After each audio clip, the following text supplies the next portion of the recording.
just off to the side of the pavilion where all the political speaking has been taking place the last couple of days. Today was a particularly eventful day. Had many of the state leaders deliver their addresses to the attendees, and the place was pretty packed. Now, it's packed this year, but it's really going to get packed next year when we have the statewide elections coming up. Speaking of which, joining us here in the Element Wealth Studios is the chairman of the Mississippi GOP, Frank Bordeaux. Frank, always good to see you. Good to see you. So what do you think? We got a lot of people here. You know, this is for a political junkie, for those of us that kind of are involved in the political world. This is where it's happening in Mississippi, isn't it? This is where it's at, man. I can tell you what, the messages we heard today from that stage were positive messages about our state, and it's so good to hear. And Mississippians getting so excited to hear the positive messages. If you listen to Governor Reeves' speech about Mississippi and the progress we've made on the Republican Party, you can't help but be proud. I totally agree. And I mentioned to the speaker, actually to the governor, that the main thing standing in our way is the Democrats in Washington. No question about it. It's their policy. It's their agenda that is the biggest threat and the biggest risk to health, safety, and prosperity here in the state of Mississippi, but across the whole dang country. That's right. I mean, if they would get out of our way, our policies will move Mississippi forward at a faster pace than we're already moving. I think people are waking up to it. What do you think? Midterms? You feel good? I feel real well. Yeah, I do too. The Senate is a little bit more difficult to speculate on at this point. It typically is. We got races that are toss-ups. Some slightly lean in both directions, and those are about evenly divided. The House looks like it's in good shape, but what bothers me here, Frank, I've been talking about it earlier, is that it just seems like they are working feverishly to ram through some of this poorly constructed, poorly conceived legislation. Now we hear Joe Manchin's on board with pushing through this boondoggle. It's insane to think about this. It's an inflation-fighting, deficit-reducing, spending tax bill. Whenever has sending money to the federal government in one door and then going out the other door ever reduced the deficit and tamed inflation? No, it's deja vu. I mean, they did it 18 months ago. We're living what that policy has done to our country, and we're going to double down on stupid again. It blows my mind. So I'm here and I'm seeing reports, and you're probably aware of this, where Democrats are spending money. Democrat PACs are spending money on candidates, Republican candidates. I mean, like I saw one, I think $400,000 they're investing in a House seat for a Republican candidate that they believe is the most beatable in the general by a Democrat candidate. I've never seen this before. We're hearing about it all over the country, and last time I was at our last RNC meeting, they were talking about it. Luckily, we haven't seen that in Mississippi that I know of. We have our RNC meeting this next week in Chicago. It's going to be a big topic. We just have to be aware of it, and we have to call the Democrats out when they do it. Unbelievable. Unprecedented. Millions of dollars they've already spent in Republican primaries. Not on their own candidates. That's right, Republican primaries. That's just unbelievable when you think about it. So I just wonder, well, how does the Democrat candidate feel about that? I mean, even though it's maybe in the primary, obviously, and so they're not the ultimate candidate they would face in a general, but still, though, it's money that's being siphoned off the war chest there. If I'm a Democrat candidate and they get involved in a Republican primary to make sure that I have a general opponent that I can beat, I guess I'm okay with it. I mean, golly, but it sounds to me like, well, you can't really stand the test at the ballot box, on your own accord. You got to have more beatable. That's right. Your policies you can't stand behind. You have to find somebody that's easier to beat. Unbelievable. And it just seems like that a lot of our politics has devolved to that, where you focus all your energy in campaigning on all the negatives of your opponent than you do your own positives. If you did that in business, you get laughed out the door. You will get left, no question about it.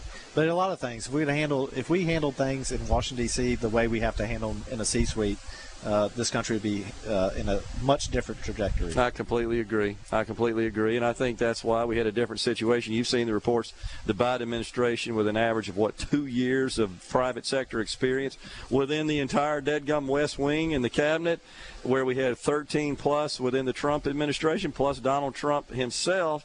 Well, maybe that's why we got all these ridiculously bad policies that are harmful to business. No question. And if you look at it not beyond the West Wing, his appointees to every agency, no business acumen. Yeah. I mean, we wonder why they're coming up with policies that are completely anti-business. Yes. And we are going to see. That's why we have to get out in November. That's why we have to win in 2024 to get that back, get the business acumen back into Washington.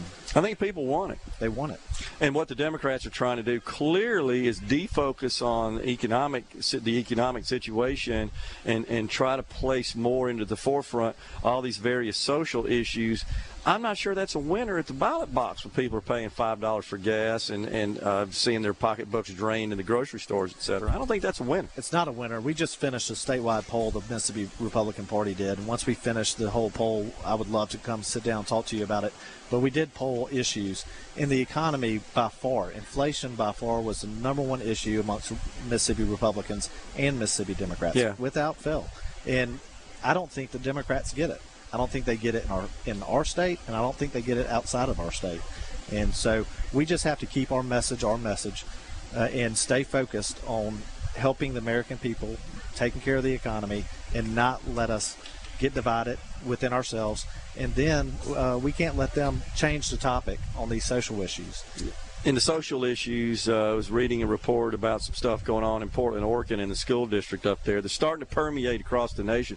We've now moved from critical race theory to gender ideology. They think that's the winning formula there, which is just totally insane. We talked about it a lot on the program, but even Democrats, when you start messing with parents in schools, you saw that in Virginia. I mean, it's like they didn't get the message there. A state that went pretty heavily in favor of Joe Biden and has been really under Democrat reign for quite some time, elects a conservative Republican governor who day one eliminates all this CRT from being taught in the schools. It's like they're not getting the message there. Not getting the message. And, that was a nice little experiment, if I was the Democrats, of what you don't do, and now they're going and putting it nationally.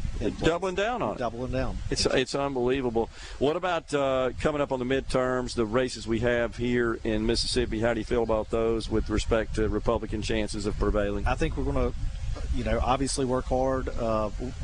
Beating Benny Thompson's going to be difficult. We're not going to stop working hard to try to win that seat. The other seats, I know the candidates are working very hard. We're not going to take our eye off the ball. We have to make sure that Republicans get out and vote in November. And then we are going to continue to help Georgia as a party. That's we've kind of taken Georgia on to try. Man, we need the Senate seats over there bad. Big time.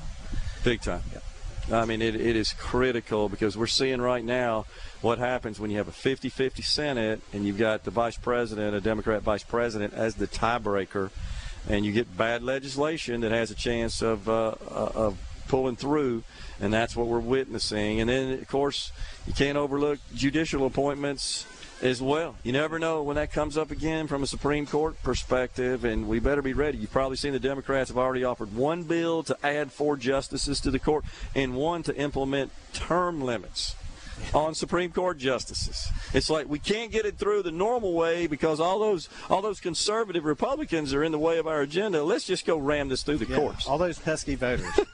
And that Constitution that's in the way. So, I'm optimistic and a little more concerned about the Senate, but optimistic about the House, and that's going to essentially make Joe Biden be a lame duck president.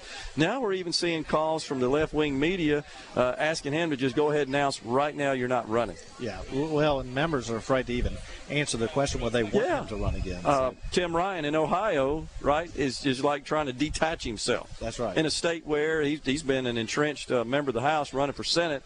And it's like, no, I don't know Joe Biden. And you're seeing other examples of that in races as well. Look, I would love for Joe Biden to spend the next few months in Georgia. It would guarantee. That's exactly right. Can we get him there? I'll buy the ticket. Here we go. Okay, we'll combine on that. But, last I checked, the race with Herschel Walker and Senator Warnock are in a heated battle. It's toss-up right now. It is. Toss-up. The money flowing into those races is incredible, isn't it? Incredible. And Warnock, it's unbelievable how much money is coming in for Warnock. And not from Georgia. No. It's not coming from Georgia. It's cronies in California and George Soros and the whole bit. That's right. Same with Stacey Abrams and her bout for governor against incumbent Brian Kemp of Georgia. I think Kemp's now in the lead. I think that flip from toss-up, Kemp's in the lead. He's actively raising money, and it's unbelievable the amount of outside money that's coming in for Abrams, and it makes it very tough on a candidate like Kemp.